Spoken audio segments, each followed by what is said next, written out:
ሮናልዶ ባይኖር ኖሮ ዛሬ ጎዳና ላይ ወጣ ነበር። ዳኒ አልቬስና ሮናልዶ ሜዳ ላይ በተገናኙ ቁጥር የሚጋጩና የሚናጩ የሚዳቁና የሚዋደቁ ባላንጣዎች ነበሩ።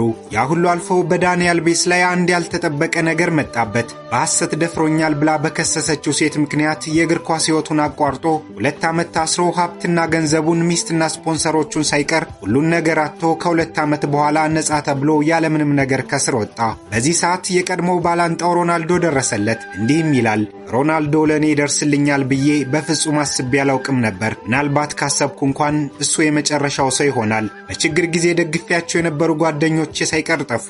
ዛሬ እንደገና ፈገግ ማለት እንደገና መኖርና ቀና ብዬ መቆም ከቻልኩ ይህ የሆነው በክርስቲያኖ ሮናልዶ ምክንያት ነው ይላል። ስላደረገለት ዝርዝር ነገር ባይናገርም ሳውዲ ቤቱ ድረስ ጋብዞት ደስ የሚያሰኘውን ነገር እንዳደረገለት ተናግሯል። የሁለቱን የቀደመ የሜዳ ላይ ጦርነት ለሚያውቅ ሰው እንደ እግር